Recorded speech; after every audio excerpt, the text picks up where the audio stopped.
Religiosidade, esse é o nosso tema.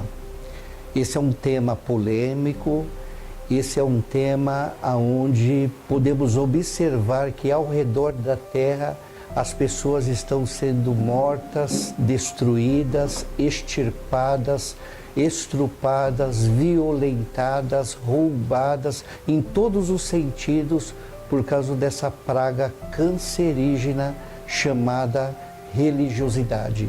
A religiosidade, ela é, na verdade, uma praga mesmo, porque ela tem a sua filosofia baseada no terrorismo como uma verdade absoluta, sendo que entre os mortais não existe a verdade absoluta.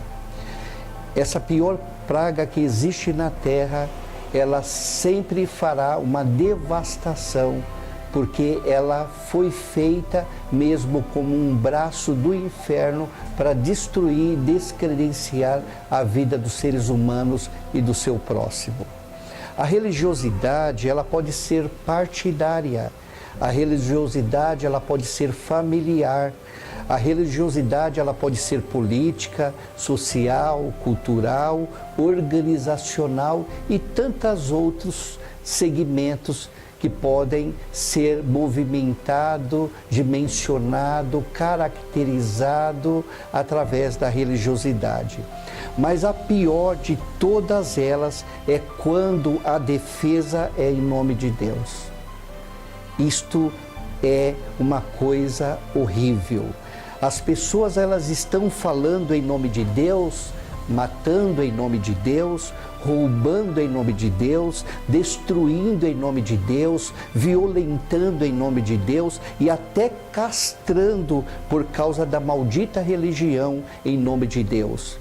Essa é de fato uma praga pandêmica de infecção cancerígena e de formato maligno. Ela devasta, não existe quimioterapia, radioterapia, não existe antídoto para essa praga, porque ela caracteriza e ela cria estruturas e fortalezas nas regiões da psique de uma maneira que ela começa a derreter os neurônios, ela começa a contaminar as memórias, ela entra na profundidade da subjetividade da alma e como uma sanguessuga, ela suga todas as energias do ser e esse ser, ele é destruído e destrói em nome da religiosidade. A religiosidade, ela seca aos poucos, de maneira imperceptível, as energias do religioso e ela destila um veneno mortal na vida das pessoas, trazendo roubo, destruição e morte, tanto física quanto psíquica. Quando Jesus esteve aqui entre nós, o que ele mais abominou foi a religiosidade e a soberba. E diga-se de passagem, todo religioso, ele é soberbo.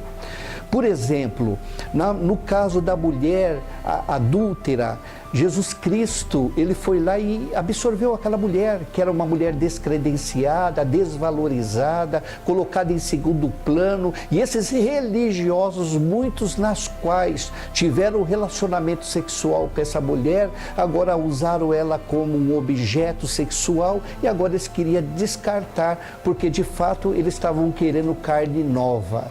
E através do surto psíquico, da ignorância e da malignidade no coração daqueles judeus, eles queriam matar Jesus e usaram a mulher como massa de manobra. E Jesus Cristo, escrevendo na terra, olhou, para os religiosos, voltou a escrever na terra e de repente não tinha nenhum mais ali. Porque ele disse que aquele que não tivesse pecado atiraria a primeira pedra. E não sobrou nenhum.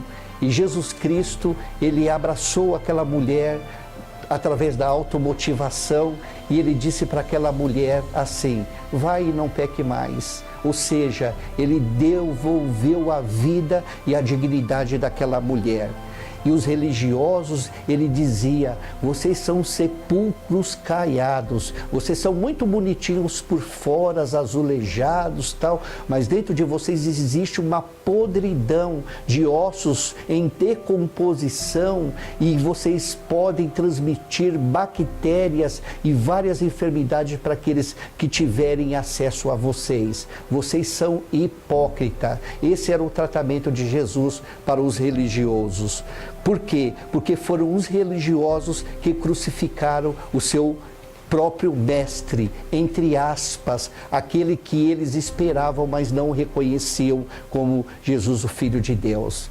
O irmão de Jesus, o Tiago, ele diz algo muito interessante. Está lá em Tiago 1:27. Ele diz que a religião pura e imaculada para com Deus, o Pai, é esta: visitar os órfãos e as viúvas nas suas tribulações e dificuldades e guardar o coração das mazelas e do mundo apodrecido. Vocês podem observar, os religiosos, eles não tratam dessa questão das viúvas ou dos órfãos. Eles não estão nem aí para as viúvas, para os órfãos. Eles querem arrancar a lã das ovelhas. Eles querem usurpar o direito e o livre-arbítrio das pessoas viverem e serem felizes. Eles querem manipular, porque eles são aproveitadores, são homens malignos, mulheres malignos, cheios de podridão interior, e é do interior que procede todas as saídas da vida. Então a religião, ela é uma criação do homem para tentar se realigar a Deus. Não foi Deus que criou a religião. E a religião em si, ela criou os religiosos, que são esses homens e mulheres fraudulentos, pessoas perversas, pessoas do mal, que poderiam usar a vida e a habilidade para produzir vida, mas gera morte, destruição e desgraças. Pois o homem tem necessidade interior de adorar esses deuses. Portanto, pare, pense, analise e reflita.